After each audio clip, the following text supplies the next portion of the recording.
Yes friends, आज ये जो वीडियो है ये वीडियो बना रहा हूँ। ये हैवी मटेरियल के जितने भी हम टेस्ट करते हैं ये उसके बारे में है। मतलब हैवी मटेरियल के टेस्ट का मतलब कि जब रोड बनती है, रोड बनने के लिए हमारे पास टेस्ट हम पता करते हैं स्ट्रेंथ पता करने के लिए। अब रोड बनाने के लिए हमारे पास 3 चीज़ों पे हम टेस्ट करते हैं। पहला तो सॉइल पे हम टेस्ट करते हैं, ठीक है। दूसरा सॉइल के बाद क्या ज़रूरत होगी, किस क्या स्ट्रेंथ देता है, एग्रीगेट स्ट्रेंथ देते हैं, एग्रीगेट पे टेस्ट किया जाता है। और तीसरा बिटुमिनस पे टेस्ट किए जाते हैं, ठीक है। ये चीज़ें होती हैं। अब देखिए सॉइल पे टेस्ट सॉइल पे टेस्ट सबसे पहले बात करेंगे हम सॉइल पे टेस्ट की। सॉइल पे टेस्ट जो किए जाते हैं, सॉइल पे टेस्ट 2 सॉइल पे मेजरली टेस्ट किए जाते हैं।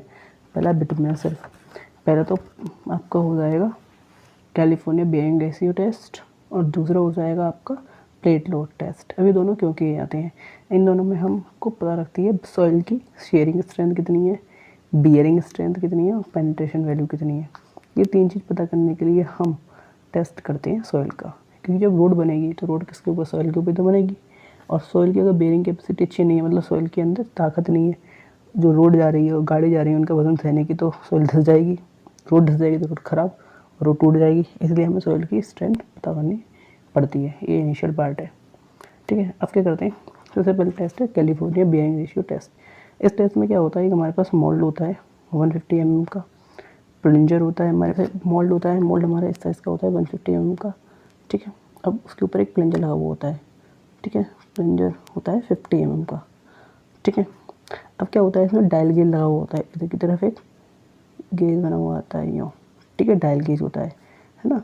अब इसमें हम करते क्या हैं, इस पे हम क्या करते हैं, हम सॉइल जो हमारी सॉइल होती है उसको सॉइल को लेते हैं, वो सॉइल को लेके आते हैं फील्ड पे से और इसके अंदर रख देते हैं। मतलब मोल्ड होता है उसके अंदर हम सॉइल को भर देते हैं। अब सॉइल बनने के बाद में क्या करते हैं हम, यहाँ पे ये क्या नाम है आपका, प्लंजर है। प्लंजर क्या करता है, इस पर वेट लगाता है सॉइल के ऊपर, ठीक है। और यहाँ पे डायल गेज होता है, डायल गेज क्या होता है, ये कैलकुलेट करता है कि कितना कितना लोड लग रहा है, ठीक है। ये होता है सेटअप। अब करते कैसे हैं, इसमें जो लोडिंग रेट रहता है, लोडिंग रेट कितना रहता है 1.25 mm पर मिनट के हिसाब से हम लोड लगाते हैं। मतलब 1.25 mm का पेनिट्रेशन हो जाएगा इसका सॉइल के अंदर कितने, 1 मिनट में। इस हिसाब से हम रेट लगाने स्टार्ट करते हैं। अब हम जो चेक करते हैं कि पेनिट्रेशन 1.25 पर मिनट के हिसाब से हो रहा है, तो हम चेक करते हैं 2 वैल्यूज़ पे। पहला 2.5 mm पे और 5 mm पे। जो 2.5 पे और 5 mm पे जो वैल्यूज़ हैं ये स्टैंडर्ड में वैल्यू दे रखी हैं। 2.5 पे 1370 किलोग्राम और 5 mm पे 2055 किलोग्राम का वज़न सॉइल को बियर करना चाहिए, ठीक है। इसको सिंपली हम ऐसे लिखते हैं 17 किलोग्राम पर सेंटीमीटर स्क्वायर और 105 किलोग्राम पर सेंटीमीटर स्क्वायर। ये स्ट्रेस बता दी गई है, ठीक है। जो भी फोर्स अपॉन एरिया, अब जो हमारे लोड लगाएंगे, लोड जो लग रहा है ऊपर से वो फोर्स में लग रहा है, अपॉन एरिया जो होगा इसका जिस सरफेस पे लग रहा है 50 के स्क्वायर पे, मतलब 50 mm की प्लेट है, इसका स्क्वायर ही तो होगा, इसी पे हो रहा है तो ये सेंटीमीटर स्क्वायर, इसलिए फोर्स अपॉन एरिया स्ट्रेस दिखा रहा है, ये वेट दिखा रहा है, ठीक है। अब जो हम स्पेसिमेन टेस्ट करते हैं, जो हम स्पेसिमेन वहाँ से लेके आते हैं फील्ड से, उसको 4 डेज़ के बाद में हम चेक करते हैं। 4 डेज़ तक हम उसको रख देते हैं, उसकी सॉकिंग देखते हैं, वाटर ऑब्जर्वेशन देखते हैं उसका कितना है सॉइल का, और स्वेलिंग वगैरह कितनी हो रही है वो हम करते हैं। उसके 4 दिन के बाद जो हमें ये सारी चीज़ें वैल्यू पता लग जाती हैं, उसके बाद हम टेस्ट को परफॉर्म करना स्टार्ट करती है ये, ठीक है। अब CBR जो होता है, CBR मतलब कैलिफोर्निया बेयरिंग रेशियो, हम परसेंटेज में निकालते हैं। उसको निकालने के 2.5 या 5 mm का जो लोड है, मतलब 2.5 या 5 mm पेनिट्रेशन होने के लिए, ये तो स्टैंडर्ड है, लेकिन एक्चुअल में कितना हो रहा है हमारी सॉइल का, वो लोड डाल देंगे। और स्टैंडर्ड हमें पता है, जैसे 2.5 का हमें पता है कि इतना स्टैंडर्ड लोड है, 5 mm का इतना स्टैंडर्ड लोड है, इंटू 100 कर देंगे तो ये वैल्यू परसेंटेज में निकल आएगी CBR की, ठीक है। अगर हमारी पेनिट्रेशन वैल्यू 2.5 mm की ज़्यादा आ रही है और 5 mm की पेनिट्रेशन वैल्यू कम आ रही है तो ओके, कोई दिक्कत नहीं है। मतलब 2.5 mm पे हमारी पेनिट्रेशन वैल्यू लोड ज़्यादा लग रहा, लोड की वैल्यू ज़्यादा आ रही होगी और 5 mm पे लोड की वैल्यू कम आ रही होगी। अगर ये कंडीशन बन रही है तो ओके, क्योंकि जनरली ये कंडीशन बनती है। अगर कभी 5 mm की वैल्यू अगर ज़्यादा हो जाती है और 2.5 mm की वैल्यू कम हो जाती है, लोड है ना जो आ रहा है पेनिट्रेशन वैल्यू, और वो उल्टा हो जाता है इसका, वो इन्वर्स हो जाता है, तो उस कंडीशन में क्या होगा, उस टेस्ट को दोबारा रिपीट करेंगे। दोबारा रिपीट क्यों करेंगे, चेक करेंगे हमने सही करा है गलत करा है। अगर हमने रिपीट करा और दोबारा से अपटेन सेम वैल्यू हो जाती है, मीन्स हाई वैल्यू आ रही होती है 5 mm की और 2.5 की कम वैल्यू आ रही होती है, तो जो हायर वैल्यू होती है, ठीक है, उसको हम ऑब्टेन कर लेते हैं, ठीक है, ये रखा जाता है। अब जो मटेरियल होते हैं, जो टेस्ट जो यहाँ पे मोल्ड वगैरह में जो फिलअप करेंगे हम, उसको मटेरियल का जो साइज़ होगा वो 20 mm की सीप से पास होना चाहिए, मतलब 20 mm की सीप से कम होना चाहिए उनका साइज़। और कैलिफोर्निया वेरिएंट टेस्ट जो है उसका एवरेज हम 3 स्पेसिमेन लेते हैं, मतलब हमने एक स्पेसिमेन के बारे में पढ़ा, ऐसे एक और बनाएंगे 3 स्पेसिमेन की एवरेज 3 स्पेसिमेन का ले लेते हैं और उसे हम CBR वैल्यू पता करते हैं। मिनिमम CBR वैल्यू पता करने के लिए 3 स्पेसिमेन बनाते हैं। जैसे क्यूब की वैल्यू आपने पढ़ा होगा कंक्रीट में, क्यूब टेस्ट पता करने के लिए 3 क्यूब बनाते हैं, उनकी एवरेज 10 लेते हैं, सेम इसी तरीके से इसमें, ठीक है। अब दूसरा मेथड आता है। दूसरा मेथड क्या है? Plate bearing test. Plate bearing test क्या होता है? इसमें भी हम सॉइल की बेयरिंग कैपेसिटी वगैरह के बारे में पता करते हैं कि सॉइल की कितनी है।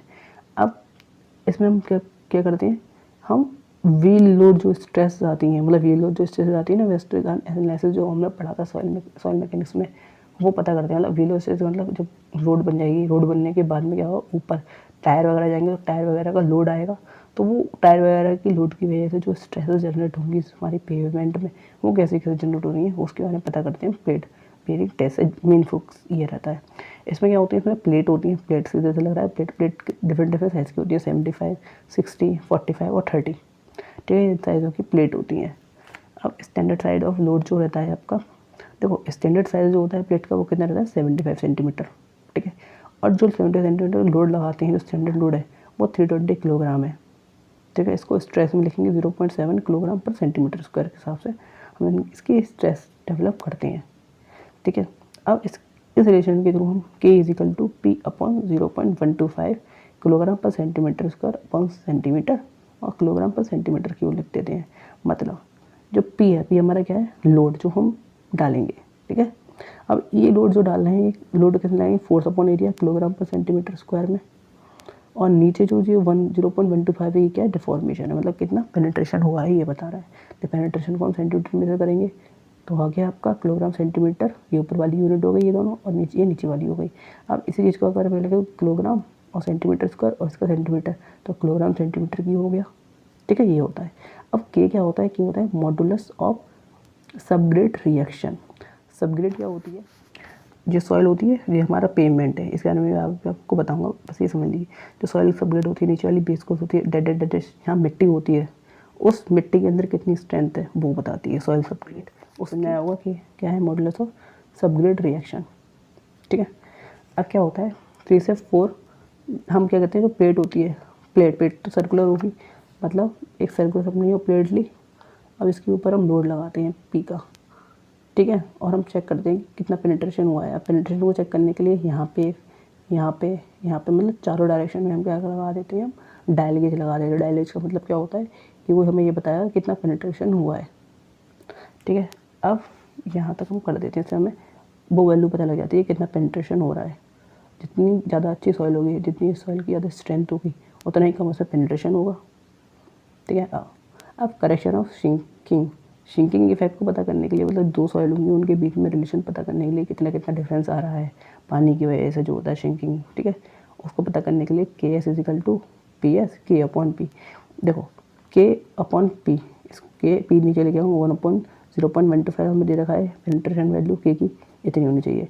अब ये तो हमारा K1 और P1 हो जाएगा, ये दूसरी किसी सॉइल का KS और हमने PS बता दिया, जो शेकिंग वाली है, मतलब थोड़ी तो वाटर वगैरह कंडीशन में है, ठीक है। तो हम KS की वैल्यू पता लगाते हैं कि हमारी जो सॉइल है अगर उसमें सिंकिंग और पानी वगैरह है तो उसकी वजह से उसमें कितनी मॉडुलस ऑफ शिंकिंग आ जाएगी रिएक्शन की, क्लियर।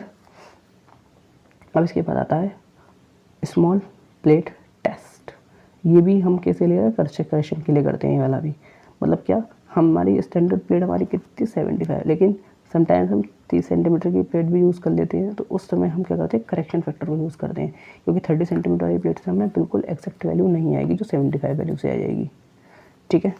क्योंकि आपको पता होगा प्रेशर फोर्स अपॉन एरिया, अगर हम एरिया बढ़ जाएगा तो हमारा प्रेशर कम हो जाएगा।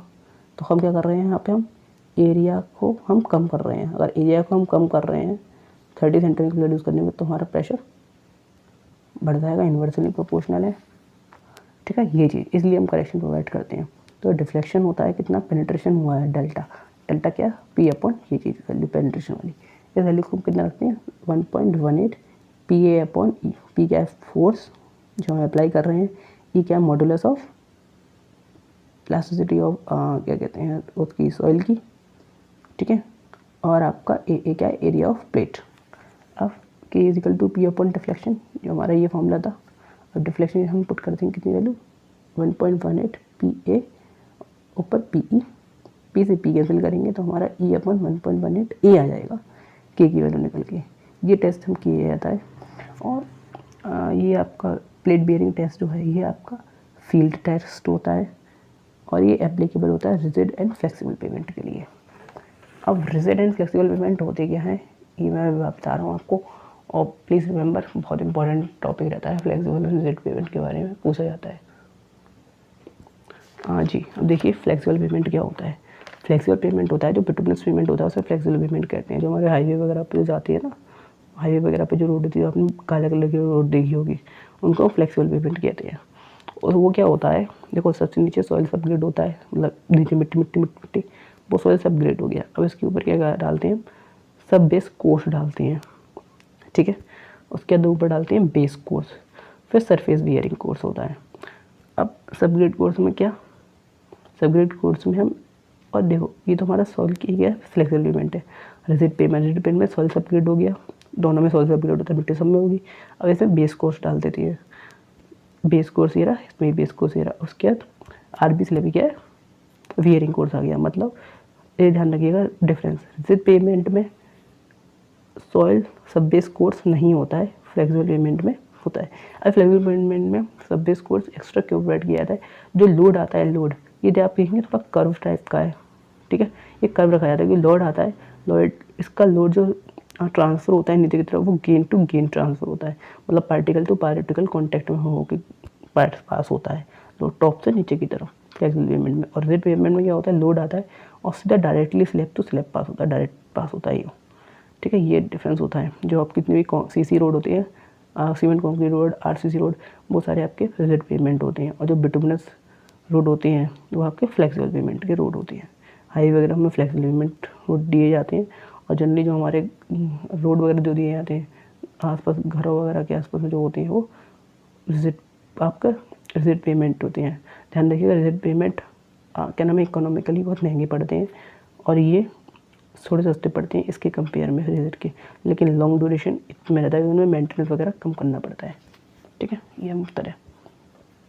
अब हमने सॉइल के बारे में पढ़ लिया, सॉइल की हमें स्ट्रेंथ पता लग गई। अब जब रोड बनाएंगे तो हम उसके बाद क्या चीज़ डालेंगे, हम एग्रीगेट। तो हमें एग्रीगेट की स्ट्रेंथ पता होनी चाहिए, क्योंकि अगर एग्रीगेट अच्छा नहीं है, सॉइल बहुत अच्छी है, तो हमारी रोड बेकार हो जाएगी। इसलिए एग्रीगेट हमें इस चीज़ पता करना बहुत ज़रूरी है।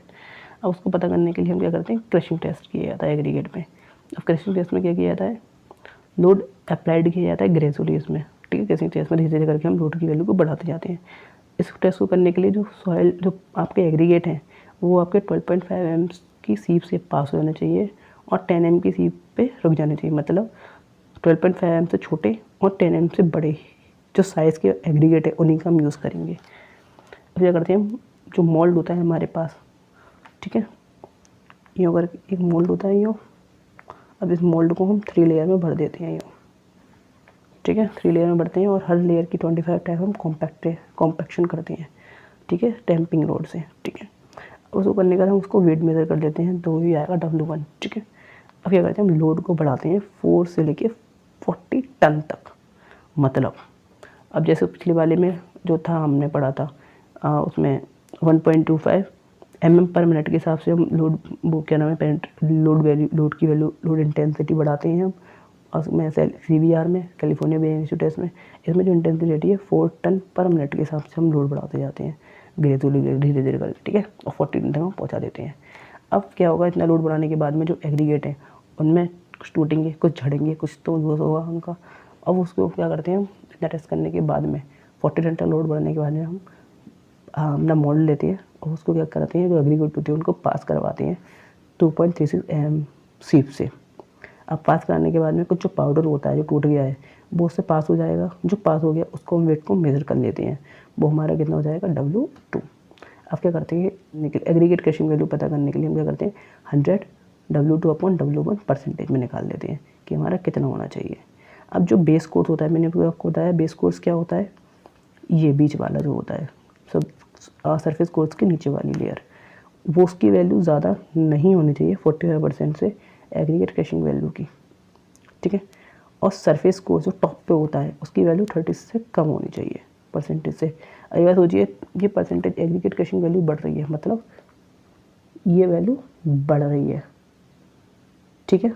जैसे यहाँ पे W2 वैल्यू बढ़ रही है, अगर ये वैल्यू बढ़ रही है तो ये क्या बता रही है कि इसमें जो पाउडर हो रहा है, मतलब टूट टूट के जो निकल रहे हैं वो ज़्यादा हो रहा है। मतलब जितनी ज़्यादा वैल्यू बढ़ेगी एग्रीगेट क्रशिंग वैल्यू की, जितनी वैल्यू बढ़ेगी जो एग्रीगेट है हमारा वो उतना ही ज़्यादा वीक होता चला जाएगा, ठीक है। तो देखिए सरफेस को जो टॉप पे है उस पर बहुत ज़्यादा स्ट्रॉन्ग वाला दिया जाता है एग्रीगेट, उसमें थोड़ा कम दिया जाता है क्योंकि नीचे जाते पे हम जैसे लोड ऊपर से नीचे की तरफ जाते जाती है हम सॉइल में, सरफेस पे टॉप से हम नीचे की तरफ जाएंगे तो लोड की जो वैल्यू है वो कम होती चली जाती है, ठीक है। अब एब्रेशन टेस्ट, एब्रेशन टेस्ट क्या होता है, ये हार्डनेस पता करने के लिए होता है। हार्डनेस का मतलब क्या, मतलब अगर आपने एक पत्थर लिया, उस पत्थर के अगर आप चाकू से आप उसे खुरचना चाहोगे तो जो पत्थर है उसकी कितनी स्ट्रेंथ है कि वो जो चाकू से आप उसे क्या नाम है खुरचना चाह रहे हो उसको कितना रोक पा रहा है खुरचने से, उस प्रॉपर्टी को बोलते हैं हार्डनेस प्रॉपर्टी। अब इसको पता करने के लिए हमारे पास 3 मेथड होते हैं, Los Angeles abrasion test, devil abrasion test और डार्सी एब्रेशन टेस्ट। जनरली जो प्रोफर्ड किया जाता है वो लॉस एंजल्स एब्रेशन टेस्ट किया जाता है, हाईएस्ट कोड में भी इसको बारे में काफ़ी चीज़ें बताया गया है, इसी को प्रेफर करना चाहिए। अब लॉस एंजल्स टेस्ट में होता क्या है, एक हॉलो सिलेंड्रिकल क्लोज चैम्बर होता है हमारे पास, मतलब इस तरीके का ही हो,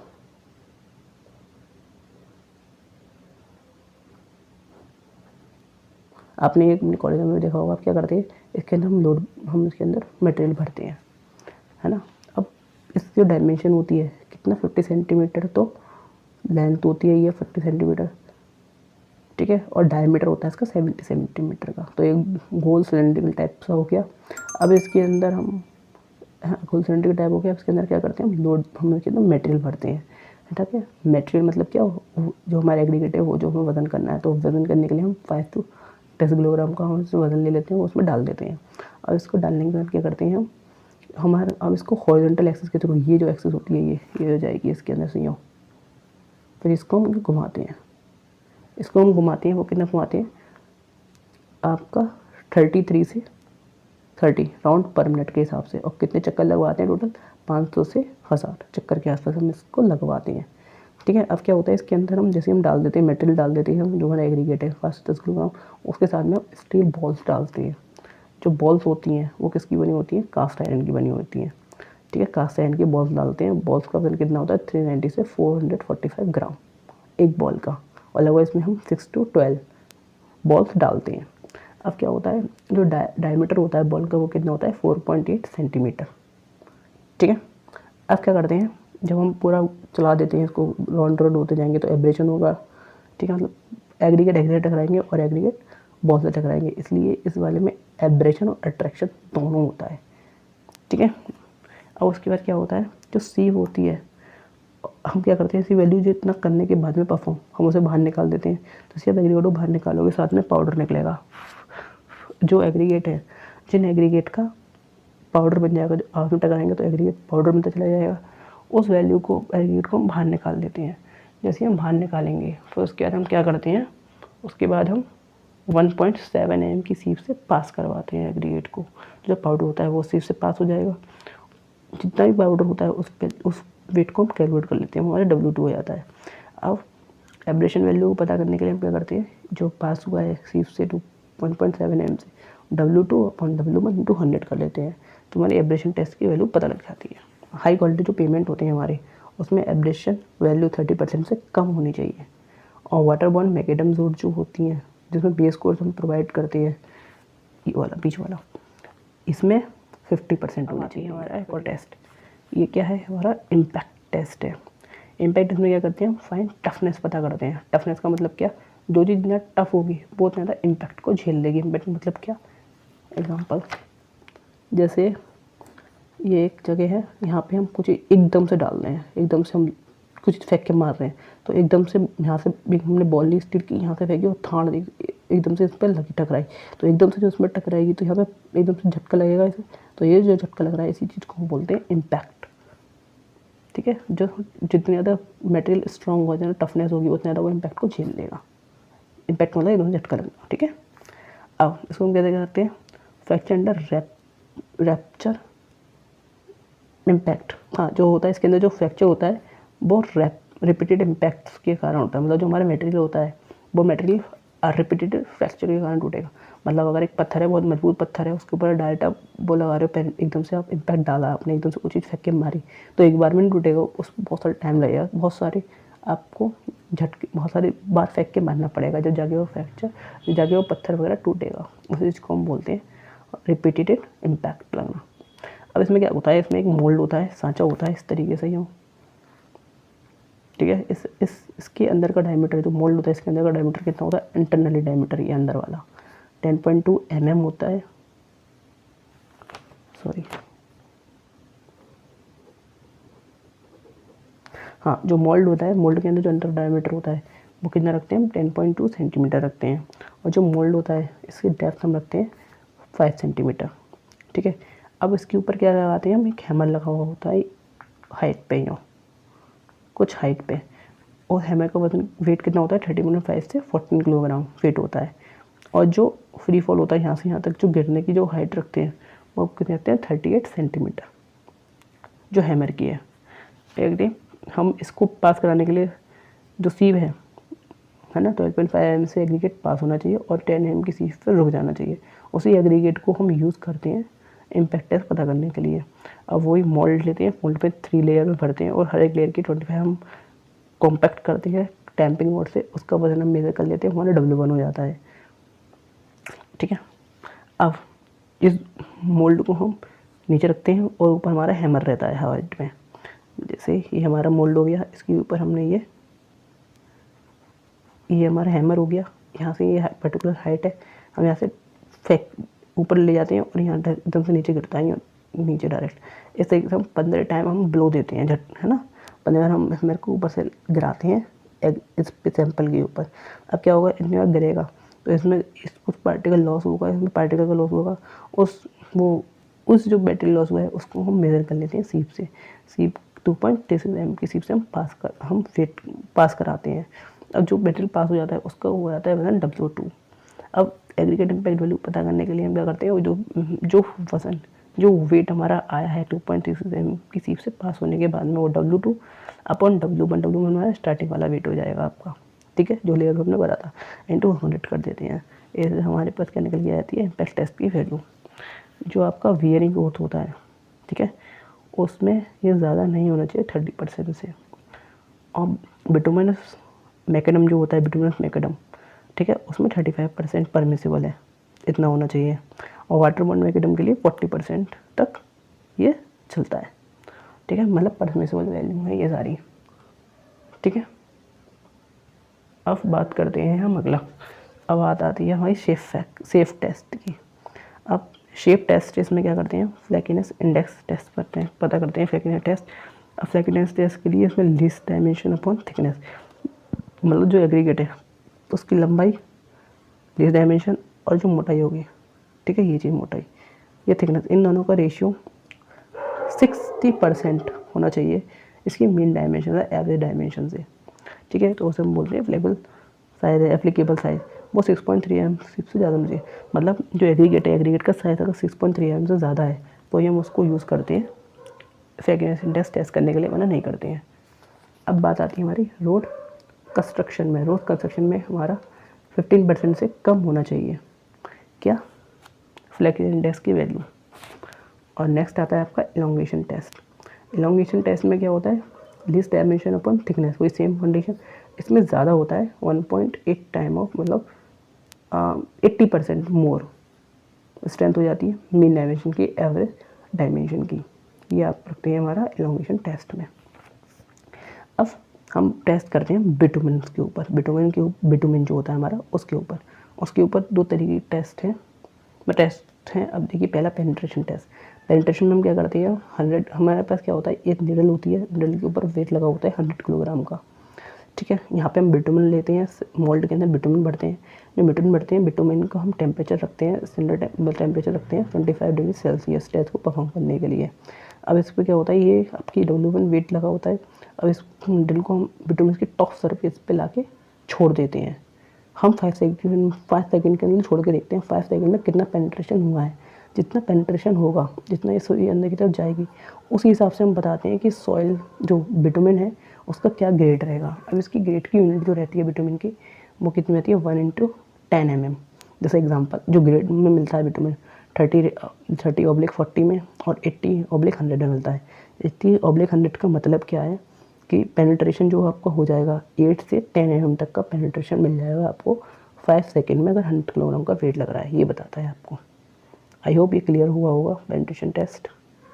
ठीक है, टेम्परेचर ध्यान रखिएगा, वेट ध्यान रखिएगा, कितना टाइम याद रखिएगा, और ये यूनिट याद रखिएगा, इंपॉर्टेंट है। ठीक है, अब आती है हमारी डक्टिलिटी टेस्ट। अब डक्टिलिटी टेस्ट को करने के लिए हम क्या करते हैं, इसका टेम्परेचर कितना रहता है 27 डिग्री सेल्सियस हमारे मेंटेन रखना पड़ता है। अब क्या होता है, एक ये जो बिटुमेन होता है बिटुमेन, ठीक है, उसका ये जो साइज़ होगा, यहाँ क्रॉस सेक्शन अगर आप देखोगे तो ये रेक्टेंगल तो होगा यूँ करके, यूँ ये चीज़, ठीक है। यहाँ से अगर आप देखोगे यूँ, तो क्रॉस सेक्शन हमारा कितना है 10/10 mm का होता है, मतलब रॉड टाइप की होती है ऐसा। तो 10/10 mm की साइज़ की होगी ये रॉड। ऐसे हम क्या करते हैं, लोड लगाते हैं, यहाँ से खींचते हैं और यहाँ से खींचते हैं by the use of machines. ठीक है, अब जो पुलिंग रेट रहता है वो 15 mm पर मिनट के हिसाब से रहता है, मतलब 1 मिनट में ये जो खींच रही होंगी मशीनें वो 15 mm खींच रही होंगी। ठीक है, अब क्या होता है, जैसे एग्जांपल स्टार्टिंग में था, हमने लोड लगाना स्टार्ट करा, ऐसे खींचेगा तो कुछ इस तरीके की शेप लेते हुए चला जाएगा ये। अब लास्ट में क्या हो जाएगा, एक ब्रेक पॉइंट आ जाएगा, लास्ट में ये टूट जाएगा। ये जैसे ही टूटेगा तो हम देख लेंगे स्टार्टिंग से और लास्ट तक में कितनी लेंथ बढ़ी है। जितनी लेंथ बड़ी होगी यहाँ से यहाँ तक की डिफरेंस आ रहा है, वही से डक्टिलिटी को शो कर रहा होगा। और डक्टिलिटी को